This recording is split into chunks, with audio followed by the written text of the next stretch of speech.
চাচি, চাচা কোনে গেছে? বাবা, তোমার চাচা তো বিদেশে গেছে, 1 বছর পরে আইবো।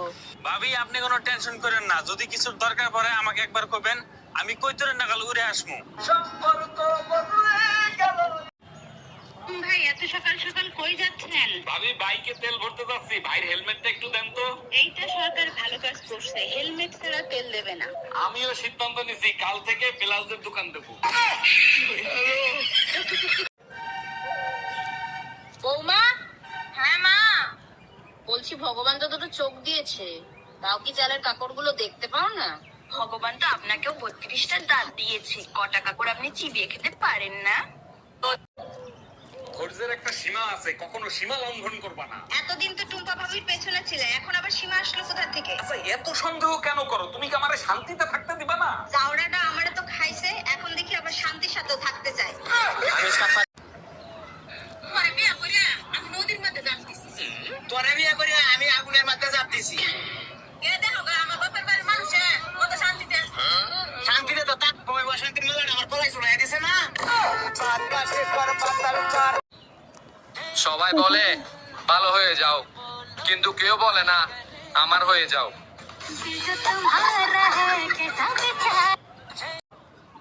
তুমি তো সবকিছু পারো, পুত্তারলে সোজা করতে পারো। আমি পারি না এমন কোনো কাজ আছে, তবে তার জন্য তোমাকে একটা কাজ করতে হবে। কি কাজ করতে হবে? এখন কি বাইরে থেকে কুত্তা এনে দিতে হবে? আরে না, কুত্তা আমার সাথেই আছে, তোমাকে শুধু একদিন কথা না বলে থাকতে হবে।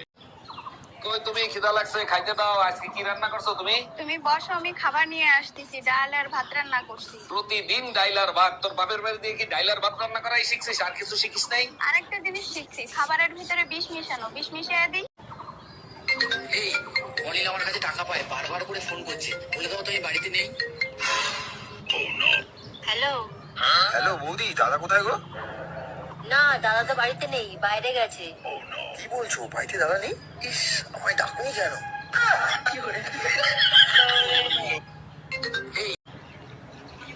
হ্যালো।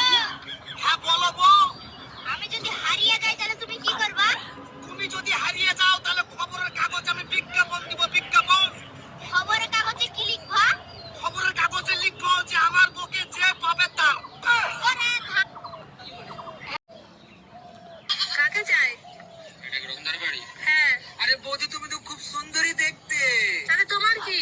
তাহলে তোমার বর কেন বারবার আমার বউকে ফোন করছে? কি? ওরে নাতনি, এই তো শুধু অপেক্ষা। অপেক্ষা? কিসের অপেক্ষা? নতুন প্রবলেমের। কি বলেন আপনি? এখন তো স্যার অভ্যেস হয়ে গেছে প্রবলেম সলভ করা।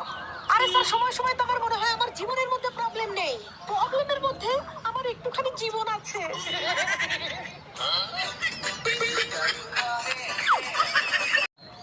এই শুনছিস, এনে মিষ্টি খা, মিষ্টি খা। কিসের জন্য? আজ আমি বাবা হয়ে গেছি। ও তাই? ছেলে না মেয়ে হয়েছে? মেয়ে হয়েছে। আজ আমি খুব খুশি। 2 বছর পর ঘর যাচ্ছি। কি? হ্যাঁ। এই শুনছিস, রিলেশন তোর মুখের কথাই ছেড়ে দেবো? অত কথা আমি না, ফোন রাখ। টুম্পা, তুমি আমার জন্য অন্যের সাথে লড়াই করতেছো, শুনে বুকটা জুড়িয়ে গেল। ভালো যখন তোমাকেই বাসি, পুরো দুনিয়ার সাথে লড়াই করব আমি। সত্যি তোমাকে পেয়ে আমি ধন্য। তা কার সাথে এত লড়াই করতেছো? কার সাথে আবার? তোমার বোর সাথে। তুমি কত ভালো বউ পেয়েছো, এরকম বউ তুমি কোনোদিনও পাবে না। তোমার জন্য আমি গোটা সমাজ, গোটা দুনিয়া সবার সাথে লড়াই করতে পারি। কিন্তু তোমার সারাদিনে যত লড়াই সব তো আমার সঙ্গে করো। আরে বাবু, আমার গোটা দুনিয়া, গোটা সমাজ সবই তো তুমি। তা আমি তোমার সাথে লড়াই করবো না? কি হলো? আমার বাবা জানতে পারলে না, আমাকে মেরে ফেলবে। এই শোনো, তোমার আর তোমার বাবার কথা অনেক ভেবেছো, এখন থেকে শুধু আমার আর আমার ভালোবাসার কথা ভাববে। কি হলো, কি ভাবছো? আপনার কথাই ভাবছি। আমার সবাই বলে ভাগ্যের চাকা নাকি ঘুরে, আমারটা লিক হয়ে গেছে মনে হয়, ঘুরতেছে না ভাই।